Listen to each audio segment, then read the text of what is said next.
কোনদিন আমার বাচ্চা দেখে না। পৃথিবীর সকল মানুষ মিলে কয় হালিমা কথা বলতে সাবধানে বইল। তুমি বলতেছো এমন মানুষ তুমি দেখো নাই। হালিমা গো, এমন মানুষ তুমি দেখবা কেমনে? মুহাম্মদের মতো মানুষ দ্বিতীয় আমার আল্লাহর একটাও বানায় না।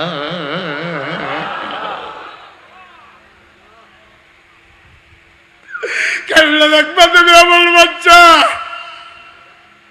এমন বাচ্চা তো দ্বিতীয় আর একটাও নাই। হালিমা কয় আমি অপলক নয়নে বাচ্চাটার দিকে তাকিয়েছিলাম, বাচ্চারা চোখ বন্ধ করে ঘুমায়। আমি মনে মনে চিন্তা করতেছিলাম, আমি তো বাচ্চাটারে দেখি, বাচ্চাটা তো আমারে দেখে না। আমি কাউরে কিচ্ছু বলি নাই। আমি মনে মনে চিন্তা করতেছিলাম, বাচ্চারা তো আমারে দেখে না। হঠাৎ করে দেখলাম বাচ্চার চোখের পাতার এমনি টিপ টিপ করে নড়তে আছে। আমার মনে হইল চোখের পাতা তো নয়, ফুটন্ত গোলাপের দুইটা গোলাপি রঙের পাপড়ি যেন মৃদু মন্দ বাতাসে দোল খাইতেছে। মুসলমান মন দিয়ে শোনো, আল্লাহর নবীর মনটা বড় মায়া প্রমাণ। আল্লাহ নবী যখন দুনিয়াতে তাশরীফ আনলেন, ওই জমানায় মক্কার মানুষগুলো সম্ভ্রান্ত বংশের মানুষ, যারা ভুইয়া চৌধুরী সরকার, খনকার, পেশকার, স্বর্ণকার, দফাদার, চকিদার, বনু উমাইয়া, কুরাইশ, বনু তামিম, বনু কেনান, বনু হাইসাম বংশাবলী মানুষ যারা, তারা কখনো তাদের মায়েরা নিজের বুকের দুধ বাচ্চাদেরকে খাওয়াইতেন না। খুব খেয়াল করে শুনেন কি হইল। এই যে ভাই, এই দুইজনকে বসাই দেন, বসেন। হ্যাঁ বসবো বাইরে গিয়া, ভিতরে বইতো না। আছে অনেকে আছে এরকম, ওই গড় এই কাম করে, এই রুমও কতক্ষণ, এই রুমও কতক্ষণ, তো রাইতে ঘুমায় 2-3 রুম মিলাইয়া। ওটা ওটির দরকার, একটু খেয়াল করে শুনি। তো নবীজি যে বছর, খুব খেয়াল, আমরা শেষের দিকে চলে আসতেছি ইনশাআল্লাহ। নবীজি যেই বছর দুনিয়াতে আসলেন, ওই জমানায় মক্কার মানুষগুলো বুকের দুধ মায়েরা বাচ্চাদেরকে খাওয়াইতো না। এখন বাচ্চা খাবে কি? পার্শ্ববর্তী একটা শহর আছে তায়েফ, কিয়েফ, সবাই খেয়াল করে শুনে না, না কিয়েফ, তায়েফ থেকে একদল মহিলা আসতো মক্কায়। মক্কায় আইসা বাচ্চাগুলাকে নিয়ে যাইতো তায়েফে, দুধ পান করাইয়া টাকার বিনিময়ে দুধ খাওয়াই আবার আইনা ফেরত দিয়া যাইতো। 2 বছরে 5,000, 10,000 এরকম চুক্তি হইতো। 2 বছর দুধ খাওয়াইয়া, অথবা 20 মাস দুধ খাওয়াইয়া, অথবা 30 মাস দুধ খাওয়াইয়া আইনা দিয়া যাইতো ওই মায়েদের কাছে। তো যে বছর নবী জন্মগ্রহণ করলেন, তায়েফ থেকে একদল মহিলা রওনা করছে মক্কায় আসবে। মক্কায় আসার সময় একদল মহিলা যখন রওনা করছে একসাথে, রাস্তায় আসার পরে একজন বলতে আছে, এই একজন তো নাই। কয় কে নাই? কয় আমার সাথেই ছিল। কার নাম কি? কয় হালিমা। সুবহানাল্লাহ বলবেন না? কয় হালিমা তো নাই। তো সবাই মিল্লা দাঁড়াই রইছে, আরে একসাথে রওনা করলাম, দূরের রাস্তা, একসাথে যাব। মেয়েটা পেছনে পড়ে গেল, দেখি আমরা একটু অপেক্ষা করি। সবাই মিলে অপেক্ষা করতেছে, হালিমার আর খবর নাই। কিছুক্ষণ পরে সবাই বলতেছে সন্ধ্যা হয়ে যাইতেছে, আমরা আবার গিয়ে ফিরতে হবে না, চলো আমরা চলে যাই। হালিমা বোধহয় যাবে না, তার উঠ বড় দুর্বল, সে হয়তো আমাদের পেছনে পড়ে গেছে, আর পারে না, না পারে, চলো আমরা চলে যাই। সবাই মিলে ঢুকলো মক্কায়।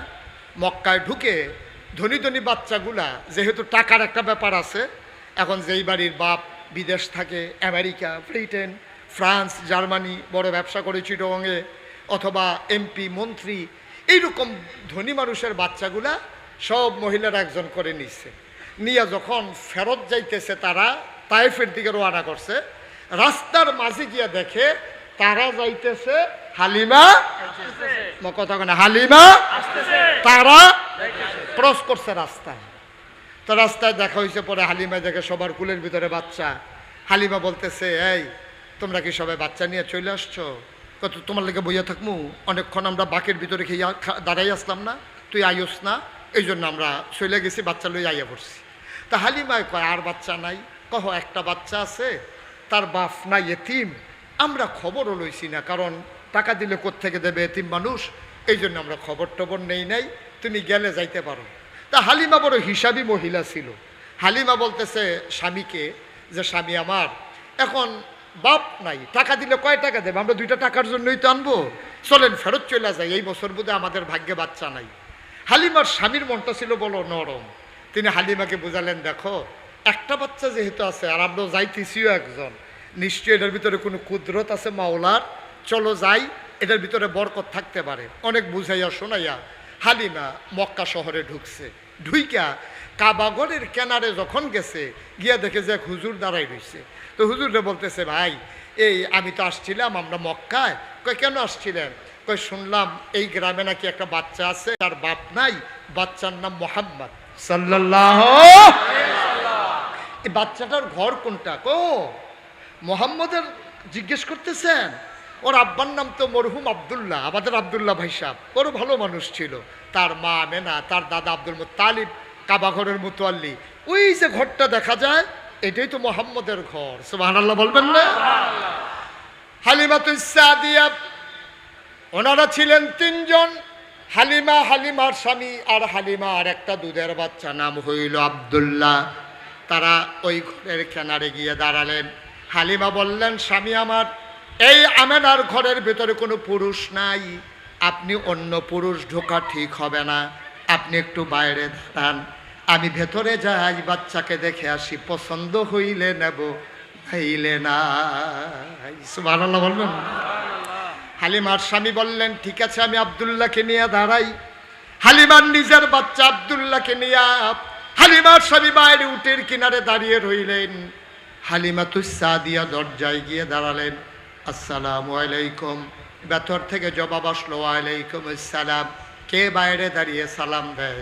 কয় আমার নাম হালিমা। কয় কোন হালিমা? কয় হালিমাতুস সাদিয়া। কয় চিনলাম না।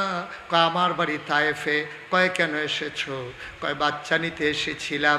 এবার ভেতর থেকে আমেনা কয়, হালিমা গো, ও হালিমা, সকাল থেকে কত মানুষ বাচ্চা নিয়ে গেল, আমার বাড়ির সামনে দিয়ে গেল, উটের পায়ের শব্দ শুনলাম, বাচ্চার ওয়া ওয়া কান্না শুনলাম, একজন মানুষ খবরও নিল না, ডাক দিয়ে জিজ্ঞেস করলো না, তোমার বুঝি আমার বাচ্চার জন্য বড় মায়া লাগছে গো হালিমা।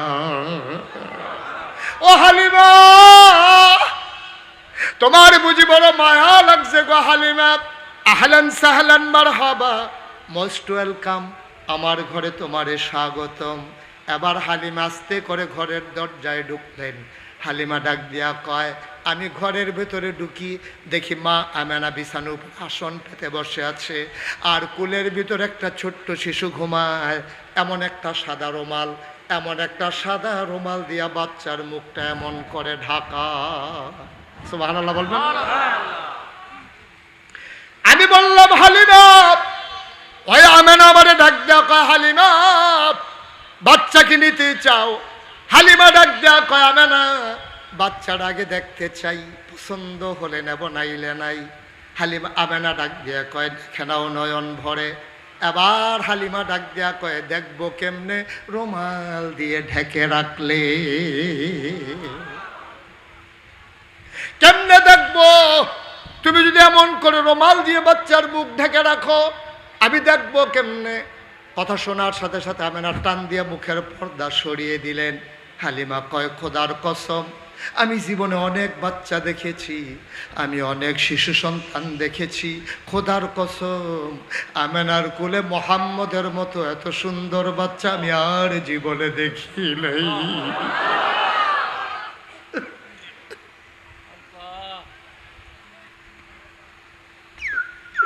আমি কোনোদিন এমন বাচ্চা দেখি নাই। পৃথিবীর সকল মানুষ মিলে কয়, হালিমা কথা বলতে সাবধানে বইল, তুমি বলতেছো এমন মানুষ তুমি দেখো নাই। হালিমা গো, এমন মানুষ তুমি দেখবা কেমনে? মোহাম্মদের মতো মানুষ দ্বিতীয় আমার আল্লাহর একটাও বানায় না।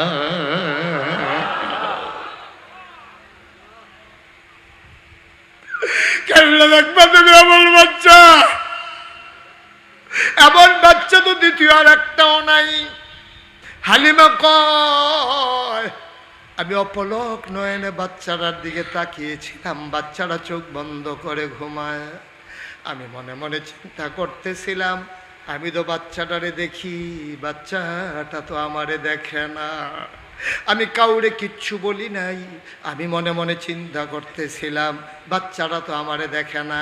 হঠাৎ করে দেখলাম বাচ্চার চোখের পাতার এমনি টিপ টিপ করে নড়তে আছে। আমার মনে হইল চোখের পাতা তো নয়, ফুটন্ত গোলাপের দুইটা গোলাপি রঙের পাপড়ি যেন মৃদু মন্দ বাতাসে দোল খাইতেছে।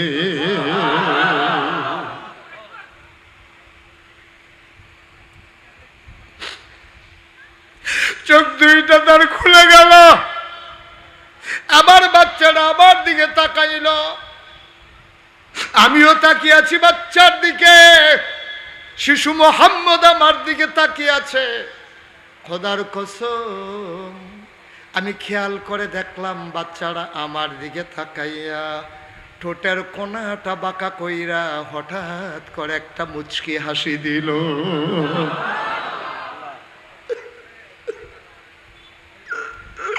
হাসির সাথে সাথে আমার মনে হইল আমার কলিজাটা দুইটা ভাগ হয়ে গেছে। আমি দৌড় দিয়া ঘরের বাইরে গেলাম। আমি আমার স্বামীকে ডাক দিয়া বললাম, ও স্বামী, স্বামী আমার, তারা টাকা দে কান্না দে, আমি না যদি একটা টাকাও দিতে না পারে গো স্বামী, খোদার কসম দিয়ে বলি এই বাচ্চা ফেলে আমি যাব না, বাচ্চা ফেলে গেলে আমি হালিমা বাঁচব না।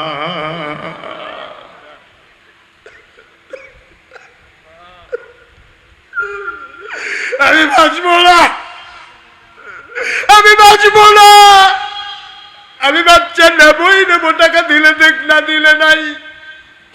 হালিমার স্বামী ডাক দেয়া কয়, হালিমা, ও হালিমা, মন চাইলে নিয়ে নাও, আমার কোনো বাধা নাই। এবার হালিমা দৌড় দিয়া ঘরে ঢুকলেন। ঢুইকা কয়, আমেনা, আমেনা গো, পারলে টাকা দিও না, পারলে নাই,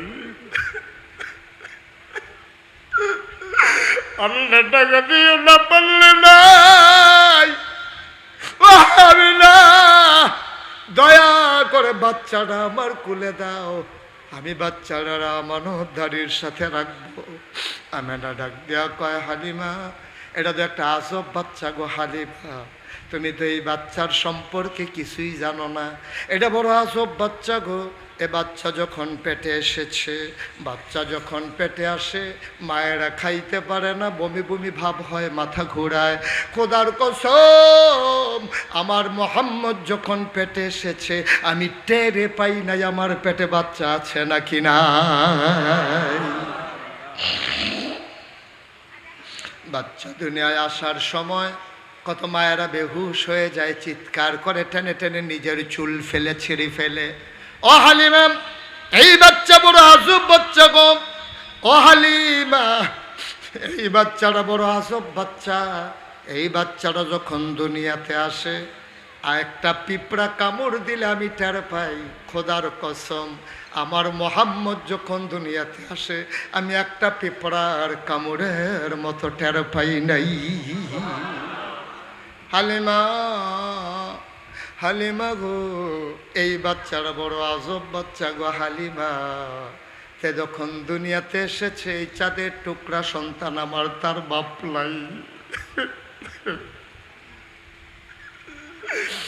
জন্মের আগেই তার বাবা হারিয়ে ফেলেছে, তার বাপ তারে দেখে নাই, মোহাম্মদও তার বাবারে দেখে নাই। আমি মহিলা মানুষ, আমি মোহাম্মদের একটা কাগজের ফুল কিনে দিতে পারি নাই, একটা খেলনা কিনা দিতে পারি নাই। আমার বড় আক্ষেপ গো হালিমা, আমি কেমন মা, আমার বাচ্চার জন্য আমি একটা খেলনা কিনা দিতে পারলাম না। হালিমা, ও হালিমা, আমার মনে বড় আক্ষেপ। একদিন আমি তারে ঘুম পাড়াইয়া গোসলখানায় ঢুকেছি। খোদার কসম আমি তারে ঘুম পাড়াই দিলে সে নড়াচড়া করে না, দুধ খাওয়াইলেও কান্দে না, না খাওয়াইলেও কান্দে না। খিদা লাগছে কি লাগে নাই আমি বুঝি নাই, আমি টাইম করে করে তারে বুকের দুধ খাওয়াই। হালিমা, ও হালিমা, আমার এই মোহাম্মদ ঘুম পাড়াই দিলে সে নড়াচড়া করে না। খোদার কসম, আমি তারে ঘুম পাড়াইয়া হাম্মামে ঢুকেছি গোসলখানায় গোসল করার জন্যে। গায়ের ভিতরে যখন পানি ঢেলে দিয়েছি, হঠাৎ করে টের পাইলাম ঘরের ভেতরে যেন আমার মোহাম্মদ নাড়াচাড়া করে, পাগুলা যেন নড়ে, হাতগুলা যেন নড়ে। আমি ভয় পেয়ে গেলাম, আমার মোহাম্মদ তো ঘুমের ভিতরে নড়ে না, কেন রে? আমি জানালা খুলে ফাঁক দিয়ে তাকাইয়া দেখি আমার মোহাম্মদ হাত পাগুলা নাড়তেছে, খিলখিল করে হাসতেছে, আর হাত দিয়া কি যেন ধরতেছে। আমি উপরের দিকে তাকাইয়া দেখি আমি মোহাম্মদের একটা খেলনাও কিনা দিতে পারি নাই। আমার মাওলা তার খেলনার বাকি রাখে নাই। আকাশের চাঁদ আর আকাশের তারাগুলা মোহাম্মদের খেলনা বানাইয়া হাতের নাগালে পাঠাই দিছে।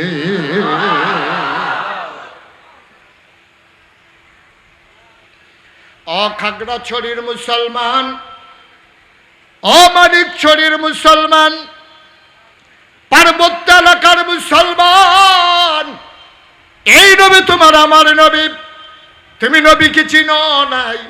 হালিমা ডাক দেখো, আমেনা বাচ্চারে কুলে দাও। হালিমা বললেন ফি আমানিল্লাহ, বাচ্চা কুলে নিলেন। হালিমা কয় খোদার কসম, আমার শরীরটা ছিল শুকনা, আমার বুকের ভিতরে দুধ ছিল না। আমার ছেলে আব্দুল্লাহ বারবার বুকের ভিতরে চুষণ মেরেছে, এক ফোঁটা দুধ আমি দিতে পারি নাই। খোদার কসম, বিসমিল্লাহ বলে মোহাম্মদ রে যেই মাত্র কোলে নিলাম, আমি টের পাইলাম আমি হালিমার শুকনা দুইটা বুক সাথে সাথে দুধে ভরপুর হয়ে গেছে। আমি দৌড়ে ঘরের বাইরে গেলাম, আমি বললাম স্বামী তাড়াতাড়ি করো। আগে ছিল তারা 3 জন, নবীজি সহ হয়ে গেল 4 জন। এবার যখন উটের পিছনে চললেন, রাস্তার মাঝামাঝি দেখা হয়েছিল, ওরা যায়, হালিমা আসে। কিছু দূরে যাওয়ার পরে সামনের মানুষগুলো দেখে খটখট করে আওয়াজ হয়, পেছনে তাকায়া দেখে হালিমা তাদেরকে ধরে ফেলেছে। তারা সবাই মিলে চুপ মেরে দাঁড়িয়ে গেছে। ডাক দেয়া কয়, হালিমা গো, মক্কায় গিয়া কি উট বদলাইছো? এই উটটা কি আগের উট না উট বদলানো উট? হালিমা কয়, উট তো আগেরটাই, কে আমারে বদলাইয়া উট দেবে?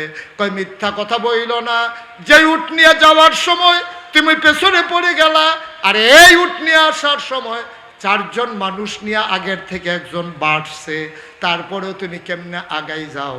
অবশ্যই তুমি উট বদলাইছ। হালিমা কয় খোদার কসম আমি উট বদলাই নাই। কয় তাইলে উট এমনি দৌড়ায় কেন? কয় আমি তো জানি না। কয় কে জানে? কয় আমার স্বামী জানে না। কয় জানে কে? কয় আমার ছেলে আব্দুল্লাহও জানে না। কয় তাইলে জানে কে? হালিমায় চোখের পানি ছেড়ে দিয়ে কয় আমার মনে হয় জানে মক্কার শিশু মুহাম্মদ।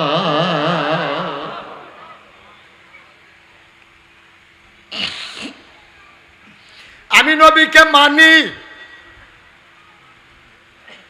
আমি নবীর কথা মনে হইলে দুরূদ পড়ি, আমি নবীর নামে সালাম পাঠাই। এটারে নবীরে মানা কয় না রে ভাই। আল্লাহ বলে দিয়েছেন মানা কারে কয়, লাকাদ কানা লাকুম ফি রাসূলিল্লাহি উসওয়াতুন হাসানা। তোমাদের জন্য নবী হইলেন মডেল, তিনি হইলেন আদর্শ, তিনি হইলেন নমুনা, তিনি হলেন আইডল, তিনি হলেন আইকন। নবী যেমনে কথা বলেছে তুমি এমনে কথা বলবা। নবী যেমনে ওই সংখ্যালঘুর জান মালের নিরাপত্তা দিয়েছে তুমিও এমনে দেবা। নবীর মানা হইল নবীর জীবনে নিজের জীবন মিলিয়ে ফেলা, ঠিক কিনা? তুমি বলবা আমি আশিকে রাসূল। 12ই রবিউল আউয়াল আসলে তুমি জশ্নে জুলুস বের করবা, তুমি মিছিলের পরে মিছিল দিয়ে রাজপথ তুমি একেবারে কাঁপিয়ে দেবা। মিছিল করতে করতে আসরের নামাজের সময় হয়ে গেলে জিলাপি নিয়ে তুমি ঘরে চলে যাবা, নামাজের খবর নাই। তুমি আশিকে রাসূল না, তুমি নবীর প্রতারক, ঠিক কিনা বলো? আশিকে রাসূল স্লোগানের নাম আশিকে রাসূল না। ইয়া নবী সালাম আলাইকে বলে চিৎকার করার নাম আশিকে রাসূল না। আশিকে রাসূল হলো ওইটাই নবী জানেছেন তা তুমি পুঙ্খানুপুঙ্খরূপে নিজের জীবনে ধারণ করে তুমি নবীর রঙে রঙিন হবা, নবীর আদর্শে আদর্শবান হবা। এইটাই হলো প্রকৃত আশিক রাসূল। ঠিক কিনা বলো? তোমার কথা হবে নবীর মতো, তোমার লেনদেন হবে নবীর মতো, তোমার আচরণ হবে নবীর মতো, তোমার সুরত, তোমার সিরত সবগুলোই হবে নবীর মতো। তোমার দেখলেও মনে হবে ইসলামের নিদর্শন, তোমার সাথে কথা বললে কাজ করলে হবে মনে হবে এইটাই হচ্ছে প্রকৃত মুসলমানের নমুনা। মুখে বলবা একরকম আর কাজ করবার একরকম। উপজেলায় উপজেলায় সরকারি মসজিদ বানাইবা আর মসজিদের মুসল্লিদের অ্যারেস্ট করে জেলখানায় দিবা, এটা কোনো আদর্শ হতে পারে না। ঠিক কিনা বলো? আমার দেশে নতুন করে মসজিদ বানাইয়া হ্যাঁ ইসলামের ধারক বাহক হতে চায়। এখন মসজিদগুলো বানানো হয়েছে, মসজিদের মুয়াজ্জিন নাই, ইমাম নাই, মুসল্লি নাই। নিয়োগ দেওয়ার সময় কইয়া দেয় ওই আয়াতগুলাই বলবেন যে আয়াতগুলো আমারে পায় না, ভণ্ড প্রতারক। ঠিক কিনা? সুতরাং আদর্শ হচ্ছে ওটাই।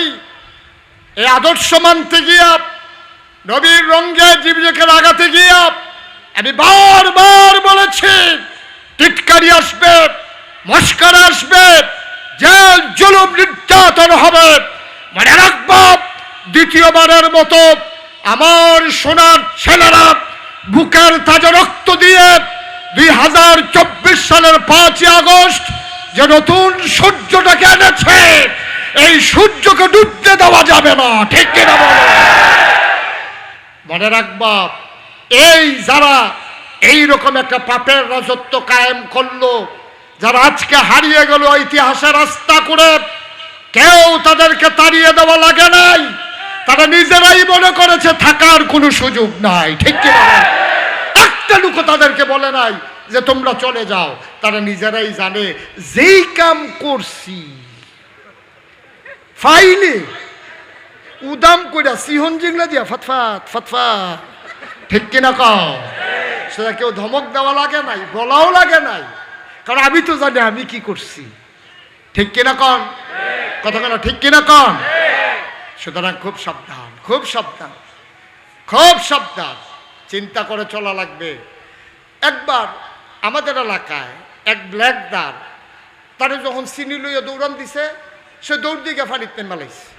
বিজিবি আর নামে না, বিজিবি তাকাই রয়েছে, হেতে ফানির মধ্যে নেমে হাসতে আছে। তো পুলিশ দেখলে সুর ভয় পাওয়ার কথা, হে হাসে কেন? জিজ্ঞাসা ভাই কারবার কি? কয় যতই কর তে ফানিত নামতো না। আমি বললাম ফানিত নামতো না কিরে? কয় তার পকেটের ভিতরে যখন ফানি ঢুকে যাবো গা তে আর উঠতে তো পারতো না, তার উবুত করে ফানি হালাইয়া খেলা করার লাগবে। তোমার পকেটের ভিতরে ফানি ঢুকলে তুমি উঠতে আইতে পারো না। তোমার পাপ এত বেশি পুক্ত হয়ে গেছে, তোমার উপর থেকে পুলিশের পাহারা চলে গেলে তুমি সমাজে থাকতে পারো না। ঠিক কিনা? কেউ তো তোমাকে বাধ্য করে নাই। এর থেকে শিক্ষা নিয়ে আমাদেরকে চলতে হবে। খোদার কসম মনে রাখবা, যদি আবার আমরাও তাদের মতো হয়ে যাই, আমরাও যদি আবার বাস স্ট্যান্ডগুলো চাঁদাবাজির জন্য দখল দেই, আমরাও যদি আবার সিএনজি স্ট্যান্ডগুলোকে চাঁদা তোলা শুরু করি, আমরাও যদি আবার থানায় দালালি শুরু করি, তাহলে তাদের চাইতে খারাপ পরিণতি হবে আমাদের। ঠিক কি বলবো?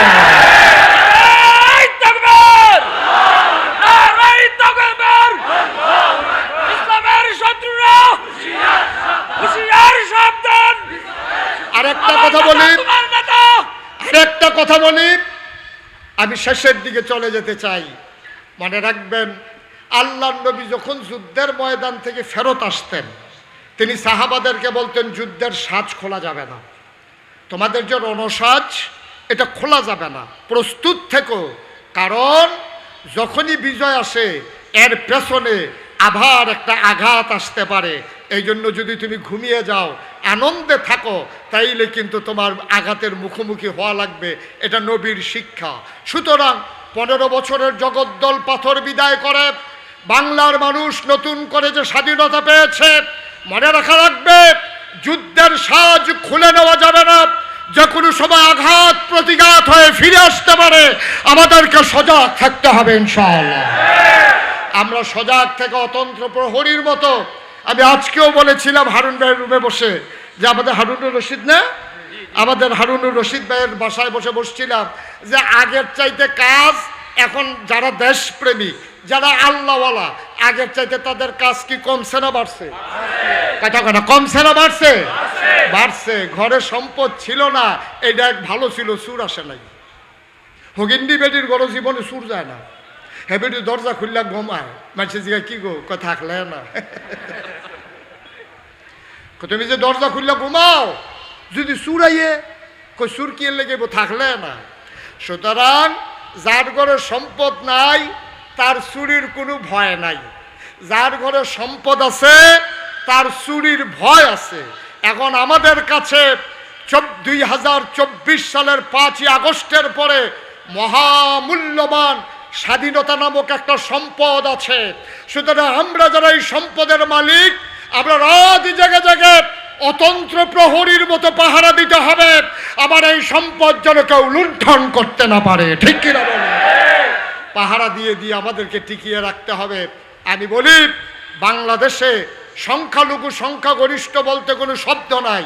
এখানে যারা পাহাড়ি, এখানে যারা বৌদ্ধ, এখানে যারা হিন্দু, এখানে যারা নিগোষ্ঠী, আর যারা মুসলমান, সবাই মিলে আমাদের পরিচয় একটাই, আমরা বাংলাদেশি। ঠিক কিনা বলো?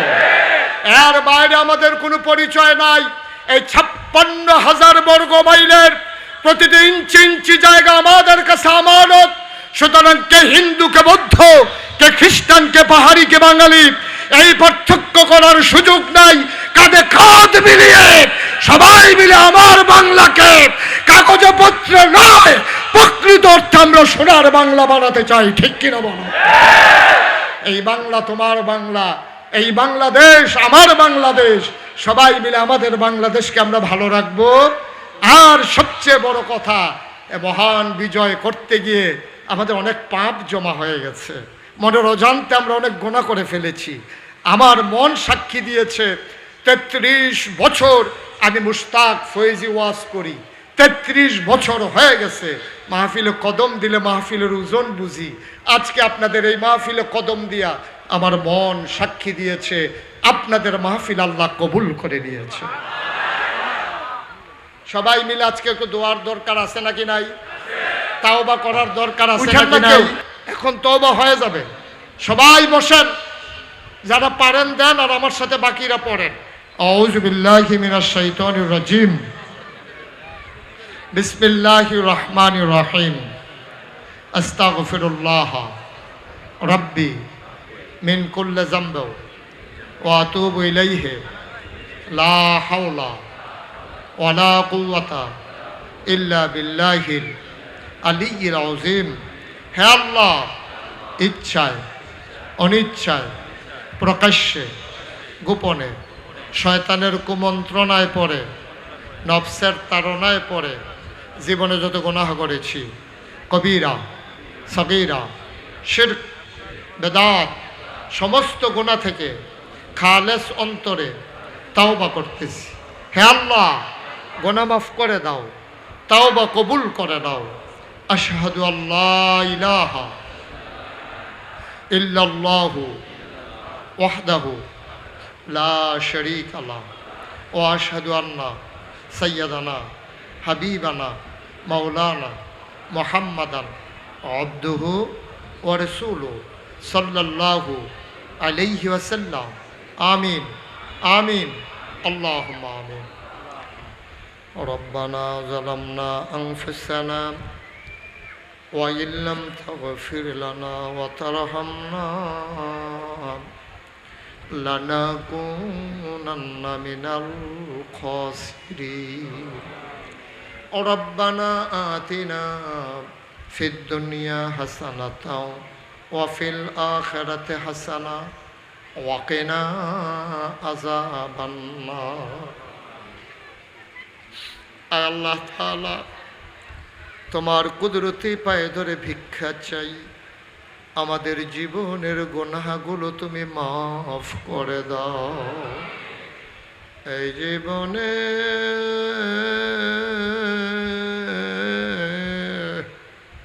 আমরা আর গুনাহ করব না।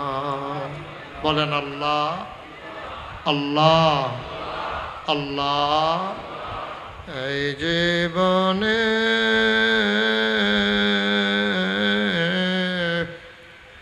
আমরা আর গুনাহ করব না। হাতের গুনাহ মাফ চাই, পায়ের গুনাহ মাফ চাই,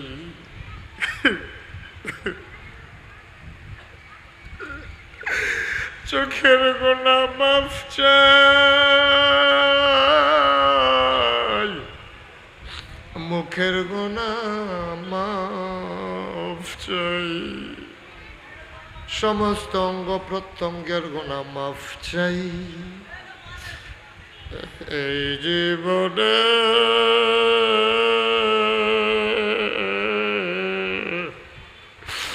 আমরা আর গুনাহ করব না। মাওলা রব্বে করিম, যে এলাকায় বসে হাত বাড়াইলাম আমার হারুনুর রশিদ ভাই মুরব্বীদের কথা কেমনে নামে নামে স্মরণ করল গো মাওলা। যেদিন গেছে একেবারেই গেছে, আমরা দিন দিন মুরব্বী শূন্য হয়ে যাচ্ছি গো মাওলা।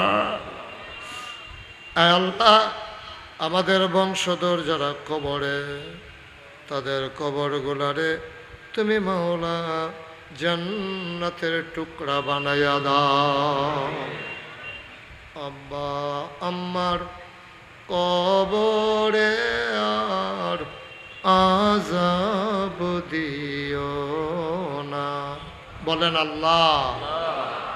আব্বা আম্মার কবরে আর আযাব দিও না।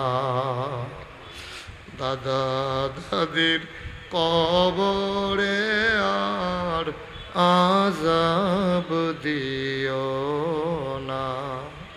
নানা নানির কবরে আর আযাব দিও না। এই এলাকার কবরে আর আযাব দিও না। মাওলা রব্বে করিম, আমি জানি না কার আব্বা নাই, আমি জানি না কার আম্মা দুনিয়াতে নাই।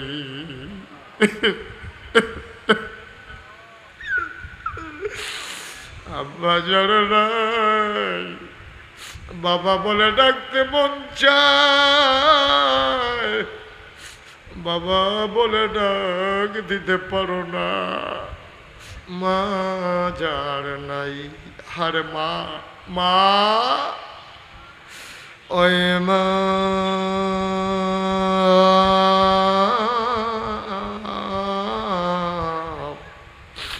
যারা কবরে শোয়াইছো, আর মা তোমার মা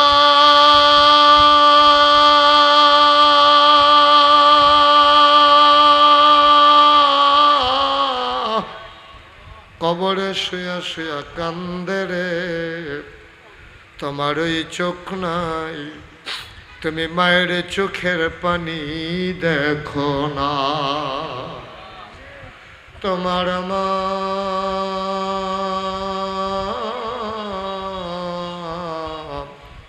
কবরে শুয়া শুয়া তোমারে ডাকে রে, তোমার ওই কান্নাই তুমি মায়ের ডাক শোনো না। ওই মায়ের কবরে, ওই বাবার কবরে তুমি মাওলা আর আযাব দিও না। রব্বির হামহুমা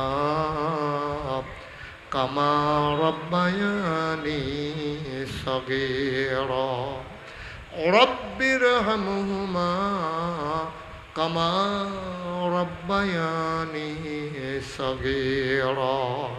আয় আল্লাহ তাআলা টাকা দিল, পয়সা দিল, বুদ্ধি দিল, পরামর্শ দিল, মাহফিলে হাজির হলো, যে যেমন করে মাহফিল সাজালো। কিয়ামতের দিনে মুসিবতের সময় আজকের মোনাজাতকে তাদের জন্য নাজাতের উসিলা বানাইয়া দিও। মানুষগুলো চোখের পানি ছেড়ে দিয়ে কান্দে গো মাওলা, তোমার কি মায়া লাগে না? একটা মানুষকেও খালি হাতে ফিরাইও না। ও মাওলা, দেশের জন্য যারা জীবন দিল সবাইকে তুমি মাওলা শহীদ হিসাবে কবুল আর মঞ্জুর করে না। আয় আল্লাহ, যারা সুস্থ হয়ে বিছানায় পড়ে আছে, হাত গেল পা গেল, মাওলা কি দোয়া করবো আমি মাওলা? তুমি মাওলা তাদেরকে শিফায়ে কামেলা নসিব করে দাও। আয় আল্লাহ, আমার দেশের স্বাধীনতা সার্বভৌমত্ব তুমি রক্ষা করো। আমার দেশে যারা স্বপ্ন দেখলো তোমার কলেমা খচিত কথা পতাকা পথ পথ করে উড়ুক, এমন স্বপ্ন দেখে দেখে হাসি মুখে যারা ফাঁসি বরণ করে নিল, তুমি বাংলার আকাশে ওই পতাকা পথ পথ করে ওড়ার তৌফিক তুমি দান করে দাও। আয় আল্লাহ তাআলা, কোরআনের শাসন, আল্লাহর আইন, সৎ লোকের শাসন তুমি আমাদের সমাজের জন্য দান করে দাও। আয় আল্লাহ তাআলা, আমরা সবাই তোমার কুদরতি হাতে সফরদ হয়ে গেলাম, তুমি মাওলা সবার জামিনদার হয়ে যাও। এত প্রেম, এত ভালোবাসা, দূর দূর থেকে মানুষের ছুটে আসা, সবগুলাকে এই মহব্বত কিয়ামতের ময়দানে তুমি মাওলা নাজাতের উসিলা বানাইয়া দিও। একদল আলেম নাকি এমন আছে যাদের চেহারার দিকে তাকাইলে গোনা ঝরে ঝরে পড়ে যায়। আমি গোনাগারের চেহারা, এমন চেহারা বানাইছনি গো আল্লাহ। একদল আলেম নাকি এমন আছে যাদের হাতে হাত লাগায় মুসাফা করলে আমল নামায়ার গুনাহ থাকে না। আমাদের হাত এমন হাত বানাইয়া দাও। দিন কায়েমের পথে যারা যোদ্ধা, আমার সেই যুবকগুলারে তুমি দিনের খাদেম হিসেবে কবুল করো। হৃদয়ে যারা দিনকে লালন করে, সমাজে যারা দিনকে প্রতিষ্ঠা করতে চায়, আমার ভাইদেরকে তুমি সেই যোগ্যতা দান করে দাও। আয় আল্লাহ তাআলা, আল আমিন ফাউন্ডেশন যেমন করে তিল তিল করে সমাজ বিনির্মাণে ভূমিকা রাখছে, মাওলা এই আল আমিন ফাউন্ডেশনকে বিশ্বব্যাপী তুমি পরিচিত একটা ফাউন্ডেশন হিসেবে পরিচয় দান করে দিও। ইয়া রাব্বাল আলামিন, দুঃখী মানুষের পাশে দাঁড়ানোর তৌফিক দান করে দাও। অসহায় মায়ের চিকিৎসা, বিধবা মায়ের কন্যা দায়গ্রস্ত মায়ের কন্যা সন্তানের বিয়ে, গরিব মানুষগুলোর লেখাপড়া আর উপকরণ, আর খেটে খাওয়া মানুষগুলোর মুখে হাসি ফোটানোর জন্য আল আমিন ফাউন্ডেশন যেন ভূমিকা রাখতে পারে, সেই তৌফিক তুমি তাদেরকে দান করে দাও। আয় আল্লাহ, নাগাইশের মসজিদটাকে তুমি কবুল আর মঞ্জুর করে নাও। এই মসজিদের প্রতি আন্তরিক মায়া সবার অন্তরে পয়দা করে দাও। রব্বানা ফাগফির লানা যুনুবানা ওয়া কাফির আন্না সাইয়্যাতিনা ওয়া তাওয়াফানা মাআল আবরার। আমিন আমিন আমিন ইয়া রাব্বাল আলামিন। হায়াত যেদিন শেষ হয়ে যাবে, রুহু যেদিন গলার মাঝামাঝি আটকে যাবে, ওই কঠিন মুসিবতের সময় তুমি রাজি থেকে তোমার হাবিবকে রাজি রেখে আমাদের কণ্ঠে ওই মধুর কলেমা তুমি জারি করে দিও, লা ইলাহা ইল্লাল্লাহু মুহাম্মাদুর রাসূলুল্লাহ সাল্লাল্লাহু আলাইহি ওয়াসাল্লাম।